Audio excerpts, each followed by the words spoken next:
I think if I hear you call me Becky one more time, six-pack, I'm gonna pop your tops. All six of them. Who are you?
Hey, this is Matt once again. Welcome back to another review. This is another Patreon review for Buck City.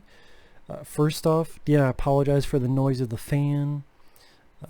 If anyone's ever interested in requesting pretty much any type of video, you can either do so by requesting it directly via my PayPal or by joining my Patreon. The links to both of those are down in the info box. If not, no worries, but if so, thank you so much. But the review for today is a film I did for Buck City called National Lampoon's Dorm Daze from 2003. And you may be wondering why this is not a rant. And I'm kind of asking myself the same question. Because at the end of the day, it's not good, but I didn't hate it. I think just because it's advertised as this raunchy teen sex comedy that's going to have tons of gross out dads and fart jokes and dick jokes and nudity. Not that there's anything bad with nudity, but it's really not. In a way, it's misadvertised. Because there's one or two little bits of nudity. I can't think of too many gross out gags. It's more like a movie that by the third act is trying to be this old school, not the way it's filmed, but this slapstick misunderstanding upon misunderstandings upon misunderstandings, where it kind of, when it's getting to the second half, it's building up more and more and more of this whirlpool, this tornado of misunderstandings and mistakes in identity. And two people think they're talking about one thing, but we the audience know that's completely different. Like one guy, when they're talking about money, they think it's money that for hiring this hooker.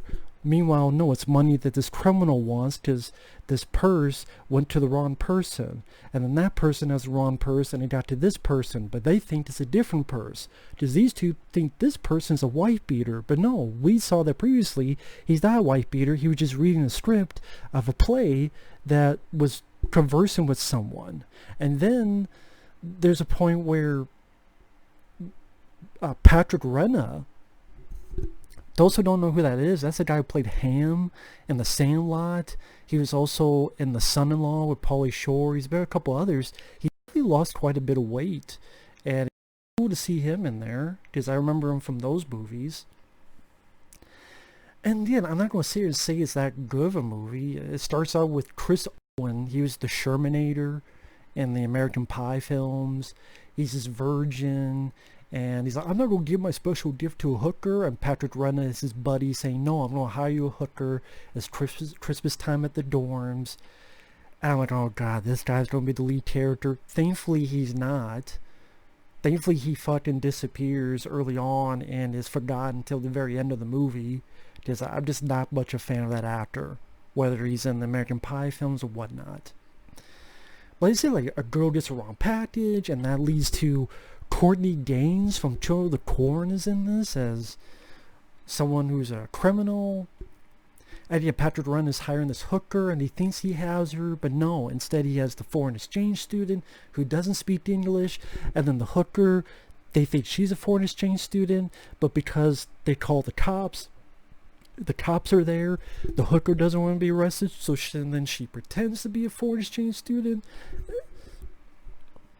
I know I'm confusing folks, and it didn't get confusing, but it sounds stupid, but in a way I kind of got into the fun of just how far these misunderstandings are going to build up, and how I was trying to do all these twists and turns of the misunderstandings, and how it just ratchets up more and more. It seems like one of those movies back in the day in the black and white era of comedies, but you put in a low direct-to-video budget and this coat of paint that seems as if it's going to be this teen sex comedy, which probably as big as downfall as that, trying to make people think it's that.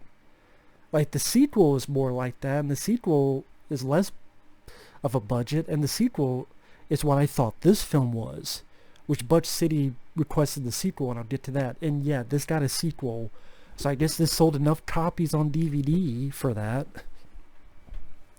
But yeah, the actors, for what they're supposed to do, I was fine with. You got one guy, people keep thinking he's gay, and he's not, and he likes this girl, but this girl keeps understanding because people think the guy's gay, but he's not gay. I get Patrick Renna is looking for the money, but he thinks they want the money because it's what he paid the hooker. Instead, it's the money that the criminal wants. And then you have the one guy from Cabin Fever, not Ryder Strong, but the other guy who had the pellet gun and he was going to shoot squirrels. He had the line, "I'm going to shoot squirrels because they're gay." He said that in the original Cabin Fever. I forget the actor's name, but he's in this. Which I don't mind him as an actor.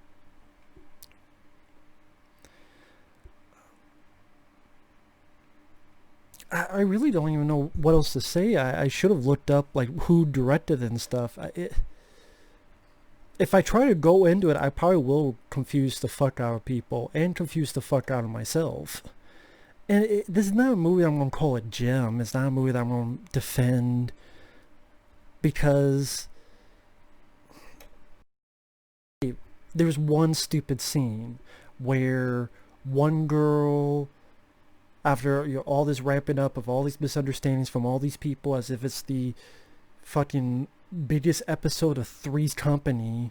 Come on, knock on our door. Come on, knock on our door. There's one where a woman's doing a martial arts setup and the other girl looks at the camera and says, "Really?" They have a cat fight, and then there's actual fucking cat noises. And you're going, really? See, this is what I mean. I'm looking at the poster here, and it has everyone almost naked and going college freshman virgin territory. It's not really that much into sex. It makes it look like an American Pie reject.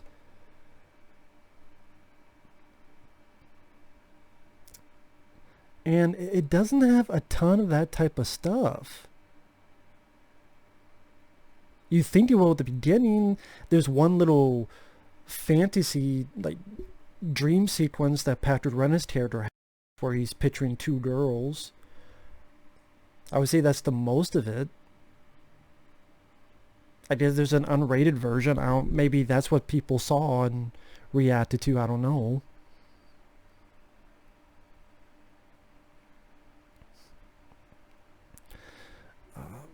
Scott Hillenbrand directed it. That's right, this is a National Lampoon Presents movie, which... Have they even...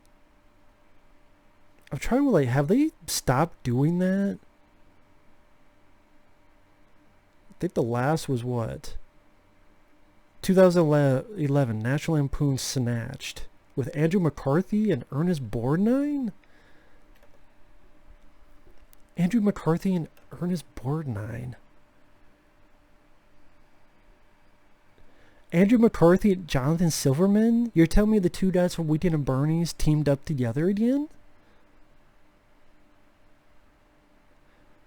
Jay Thomas, Andrew McCarthy, Jay Thomas, Ernest Borgnine, and Jonathan Silverman.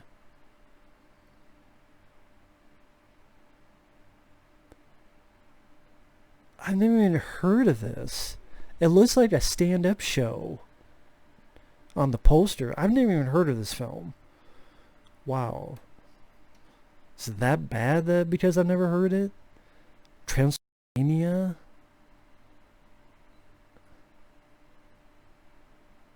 The Legend of Awesomest Maximus, starring Will Sasso.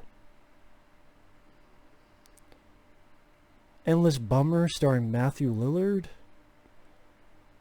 See, I looked at these National Lampoon films. I don't mind. I like National Animal House. I enjoy. Loaded Weapon 1. I love Loaded Weapon 1. It's one of my favorite parody films. I wish they got a Blu-ray. I reviewed the National Lampoon Vacation movies. I enjoyed most of them. Senior Trip, I remember having fun. Jeremy Renner is the lead. Funny enough. Go back and watch the trailer. For those who remember, all 5 of you who watch VHS tapes like I did of cinema films. And around 93, 94, maybe 95, it was on some VHS tapes. Tommy Chon is the bus driver. Say some magic words. Matt Frewer is the principal. And Jeremy Renner was the star of that. Let's do some van damage. But yeah, Senior Trip. These others I haven't seen. Putt, Stoned Age, TV the Movie.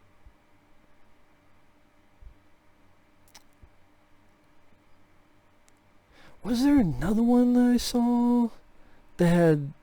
Yeah, Favorite Deadly Sins. Because I love the one with Andrew Dice Clay. Yeah, that's the one I saw. Last Resort, that one had Corey Haim, Corey Feldman. Which I remember not being that awful. TV the Movie was Steve-O. I haven't seen. Anyway, Van Wilder. I remember not minding for what it is. Because of Ryan Reynolds. But... I didn't realize there was that many National Lampoon films. Because most of them you never fucking heard of.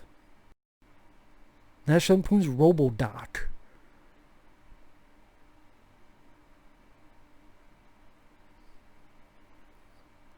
What the hell is this? Cattle Call? Okay, I'm going way off topic. Okay, sorry. But yeah, National Lampoon's Dorm Daze... I know I haven't spoken much in depth about it. Like I said, it wasn't as bad as I thought it would be. Maybe I'm getting numbed the comedies because in the past year or two, watching Going Overboard and Movie 43 and Bucky Larson and just some of these other fucking films or comedies, let alone just awful films in general, like The Amazing Bulk, Robo Vampire, shit like that. Anthology films like... I already forgot what the fuck that one was called. The one the Danzig did. And there's another one that I saw that was even worse. I forgot what the fuck it was called. It was that bad. It was that bad. Fuck, I forgot. See... When you see all those movies and then you watch something like this, it's like, again, the cast for what they were was okay, and it advertises itself more like a gross out American Pie. It's not, it's more about just this buildup of misunderstandings to the point there's a big whirlpool, and it seemed to be much quicker and faster, and this goes to here, go to here, and chase me and this purse and, oh, I got it, no, I got it, and madcap. That's what it seems. It's really built up to this madcap finale. After I sit there going, where's this gonna go? Like, where's this gonna lead to? And the fact that I'm actually giving a fuck means the movie must have done something. Wasn't genius, wasn't great or that good, but it must have done something to give me a bit of interest to the process. And maybe that's what it was. I thought it was going to be this another lame, gross out, how many dick jokes, how many cum jokes can we get into a movie? It didn't really do that. Again, it went in a little bit different direction than I thought, especially in the second half. And I'm like, okay.